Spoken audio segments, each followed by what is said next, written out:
Do you know that Christmas song that goes, "Dashing through the snow in a one-horse open sleigh"? Well, picture a one-goat open sleigh, or even a one-goat open wagon or sled. Today, I'm going to be telling you how to hook up your goat to a cart and how to pull a cart with your goat. I was a 9-year 4-H member, and for the last 3 years of my 4-H experience, I was in a project called Utility Goats. And in Utility Goats, I got to train my goat Bucket to pull a cart, and I did lots of costumes with him, and we did obstacle courses, and it was a lot of fun. And every year at Christmas, we do little sleigh rides for friends who come over, and it's always been super fun. So today I'm gonna show you how you can do that with your goats and animals. We're now gonna talk about what you need to pull a cart with a goat.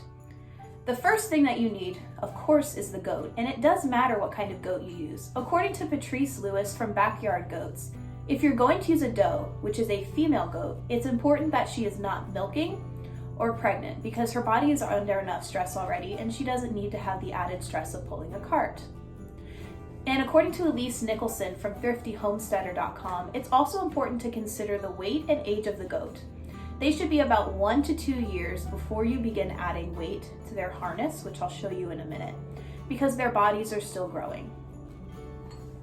Now, on to the other materials that you're going to need. You're going to need some kind of cart, and I'll show you the carts that I have when we go outside. The cart that I'm going to be using today is actually a bicycle trailer that we found at IKEA and converted into a cart.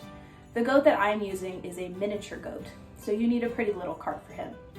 You're also going to need some kind of harness. Now, the harness that I found online, and it's a working goat harness. But the most important thing that it needs to have is a back strap, a belly strap to go underneath and hold onto the goat, these side straps with some ring to connect to the cart, and a chest strap to be able to pull. You're also going to need either a collar or a halter. Now, I've trained Bucket to respond to a halter that's been decked out for Christmas, of course, but it all just matters on what you're doing for your goat. I've trained my goat to be able to drive, which is when I sit behind him and can lead him from behind. We're still working on it, but workinggoats.com notes that driving is a lot harder and it takes a lot longer to train your goat. So it just depends on the amount of patience you have and what you're trying to do.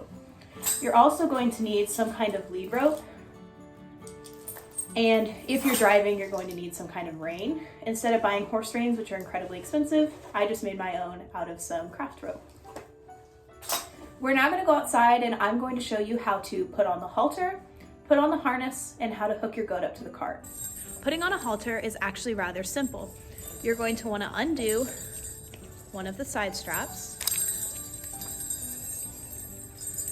and slip the nose piece over the nose. Then you'll tighten it back up. It's as easy as that. Before you take your goat outside, you're going to want to connect the lead strap, easy buddy, to one of these side rings on the side. I'm connecting it to the one closest to me so I can lead him from the left. This is the cart that I use, and it is from IKEA, as I said before. And the thing that you're going to want to make sure to do is instead of pulling by the handle, you want to pull by these two long bars, which are called drive shafts. And we modified this cart using wooden dowels and then use these D-hooks to attach these clips, which will attach to the little rings I showed you before on Bucket's harness. And that's how you connect them to the cart. It's very simple. I'm now going to show you how to put on the harness. I'm holding it upright with the belly strap, or the chest strap, pardon, in front. And what we're going to do is slide it over his head so the back strap is over his shoulders. And then this belly strap that will hang down, we're going to reach under and tighten it right here. Now you don't want to tighten it too tight because this is right where he breathes, but you don't want it to be too loose either, or it'll make it difficult for him to pull the cart. You're going to center it over his shoulders and he's ready to go. This last step is to connect your goat into the cart. We're going to use this little hook and connect it onto this little ring.